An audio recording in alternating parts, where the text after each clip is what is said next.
There's a lie, and then there's a lie. First, 2016, a Trump tweet falsely saying, "I won the popular vote if you deduct the millions of people who voted illegally." We're going to launch an investigation to find out. Fast forward to 2018.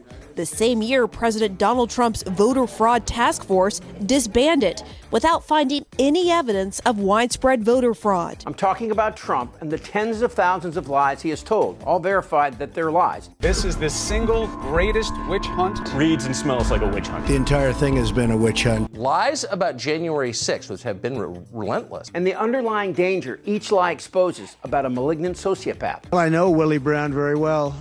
In fact, I went down in a helicopter with him. We thought maybe this is the end. We were in a helicopter going to a certain location together, and there was an emergency landing.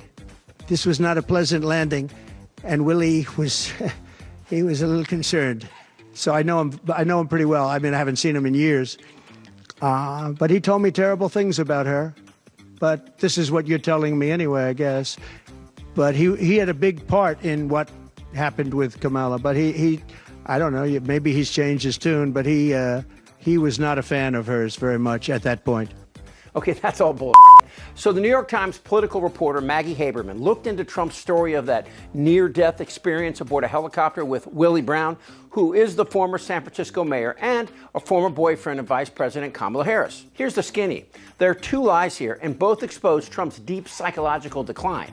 Okay, well, now Willie Brown says he's never been Trump's friend, and he's never spoken to him about Kamala Harris, and they were never in a helicopter together, much less one that made an emergency landing. Okay, now when Trump lies, he gives a tell. Going to a certain location together. Going to a certain location tells you he knows if he said the location, someone could look it up and expose him. Haberman, who is a consistent pain in the ass for serial liars, she says Trump's story about being in a rough helicopter landing with Willie Brown, well, it was actually with the former California Governor Jerry Brown, and there was no rough landing. Both men said everything about the story was a lie.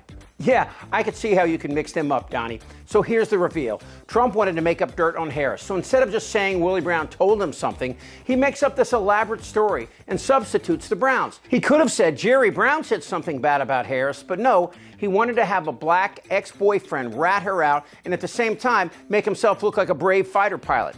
I mean, who does that in real life, and what does that say about that person? Nobody has any idea where these people are coming from, and we know they come from prisons. We know they come from mental institutions, insane asylums. We know they're terrorists. Here's a great example of a lie with a deeper, darker purpose, and it also reveals Trump's cognitive decline. The late, great Hannibal Lecter is a wonderful man. He oftentimes would have a friend for dinner. Remember the last scene? Excuse me, I'm about to have a friend for dinner. Is this? Trump keeps telling a very dangerous lie about criminals and insane people being released from prisons and asylums and being sent here. Now, he can't name a prison or an asylum or even a country or a dictator or one person who's been detained. But he doesn't care. And you see what he's doing, right? He's labeling all immigrants as murdering insane people who poison our blood. It is a very sad thing for our country. It's poisoning the blood of our country.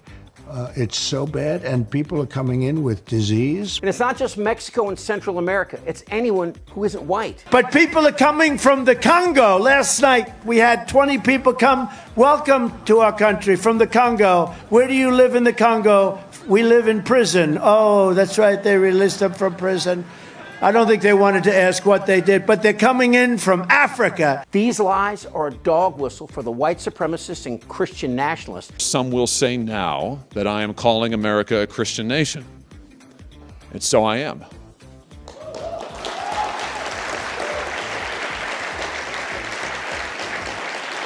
And some will say that I am advocating Christian nationalism. And so I do. Hail Trump! Hail our people! Hail victory! Knock the crap out of him. I'd like to punch him in the face. Done well, but I would have been boom, boom, boom. I'll beat that. I don't know if I'll do the fighting myself or if other people will. You know, the people he's going to need when he loses the election and has to threaten state officials to change the results. And these people are out there, and they're not shy. Let them call you xenophobe. Let them call you nativist. Wear it as a badge of honor, because every day we get stronger and they get weaker. Jews will not replace us! The country's going to burn. But this election is now over. Congress has certified the results. I don't want to say the election's over. At the heart of Project 2025 is an echo of a quote attributed to Andrew Jackson, who said, "The court has made its decision," meaning the Supreme Court, "now let them enforce it." This was requoted by J.D. Vance, which is a pretty chilling look into what Trump has in mind for when he loses. And I'm coming for all of them.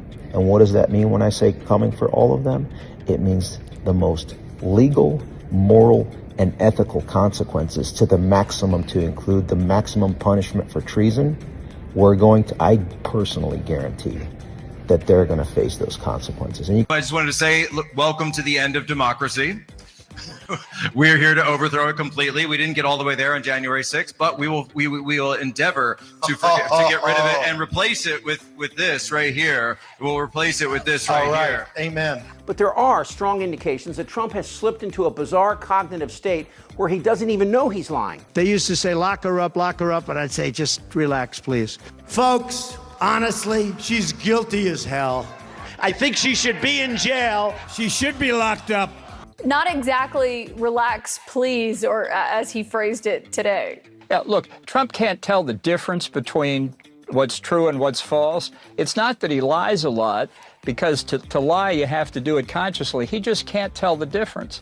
So he makes up what he wants to say at any given time. If it happens to comport with what everybody else sees, well, that's fine. And if it doesn't comport with anybody else, he doesn't really care. And he's had decades of getting away with it. So in his mind, the truth is whatever he wants it to be. And that's what you heard today. And of course, the real problem is, if Trump starts to tell the truth about something, how would you know? People from places unknown, from countries unknown, who don't speak languages. We have languages coming into our country. We have nobody that even speaks those languages. They're truly foreign languages. Nobody speaks them. If he will make up a lie about a helicopter going down that can be investigated and fact-checked, he either doesn't care what we think or he really thinks it happened. Pretty much recovered, yeah. I'm a fast healer. It's a hell of a shot, but I'm a fast healer. Yeah, pretty much recovered. It just hit the lobe, as they call it. Okay, now this is a perfect example. Is he lying about the bullet hitting his ear? Or what is more likely, a piece of glass that was hit nearby? And why would you lie about that? And who gets shot and the first thing they do is yell fight, and then the man they find his shoes? I have no idea what happened, and I definitely don't believe in conspiracies. But when you have someone whose first instinct is to lie when there's absolutely no reason to, you wonder how deep that illness goes. Trump kept talking about someone in his family who went to MIT and implied that the knowledge must be in his DNA? I know words. I have the best word. I'm a very stable genius. It's obvious he's hiding something, like a cancer in his psyche, and it's not getting better. The Holy Bible and the voices of famed evangelical... When it's all said and done, Tiny Finger's true legacy will be the con man who chose a country as his mark and nearly pulled it off. Because you'll never take back our country with weakness. If you disagree, well, I feel for you, because confidence men will tell you this. If you can't see the con, well, baby, you're the mark. Damn right. I'm ready. Let's go.